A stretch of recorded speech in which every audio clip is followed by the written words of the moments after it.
আমার আমার দুই ভাই এক বোন আহত হয়েছে, যে বার্ডিন হসপিটাল আছে, এই যে আপনার সরকারি হসপিটালটা আছে, যে ওখানে দেখছি যে আমরা আমাদের ভাই বোনদের অনেক অত্যাচার করতেছে, আর লাঠি চর্চা দিয়ে আমাদের ছাত্রদের উপরে মারতেছে, আমাদের ভাই ভাই বোনদের উপর মারতেছে। এখন আমরা এটার বিচার চাই। এটাই শেখ হাসিনার পতনে আমরা এক দফা দাবি চাই, এক দফা দাবি, আমরা শেখ হাসিনার পতন চাই। কালকে রাতে কিন্তু ছাত্রলীগ প্রোপাগান্ডা ছড়াইছে যে শাহবাগ দখলে নিয়েছে বা দখলে নেবে, কিন্তু সকালে কিন্তু এই শাহবাগ দখল নিয়ে সংঘর্ষ হয়েছে, শেষ পর্যন্ত কিন্তু ছাত্ররাই কিন্তু শাহবাগ দখলে নিয়েছে, এবং এখন কিন্তু ছাত্রলীগের কোনো অস্তিত্ব নাই, পুলিশের কোনো অস্তিত্ব নাই, এখন সম্পূর্ণ সাধারণ ছাত্রদের নিয়ন্ত্রণে আছে এখানে।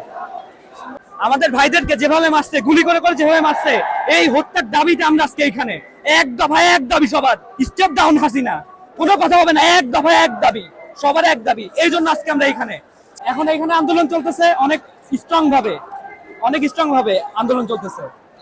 বাসা থেকে আম্মু একেবারেই সাপোর্ট করছিল না, আম্মু আমাকে নানাভাবে বাধা দিচ্ছিল। সেই বাধা আম্মু আমাকে মিরপুর 1 পর্যন্ত দিয়ে গেছে।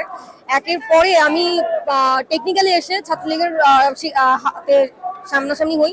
ওরা প্রায় অনেকজন রীতিমতো রামদা চাপাতি নিয়ে অনেক আমাকে আক্রমণ করার চেষ্টা করে, এবং আমি তখন ওইখান থেকে কোনো রকম পলায়া শ্যামলী পর্যন্ত এসে তারপরে সিএনজি নিয়ে ভেঙে আমি এখান থেকে বারডেম হয়ে আসতে নিয়েছিলাম।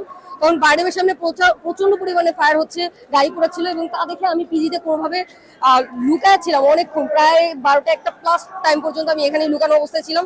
তারপরে যখন আমাদের নিয়ন্ত্রণে আসে তখন আমি এখানে আসতে পারছিলাম সবার সাথে।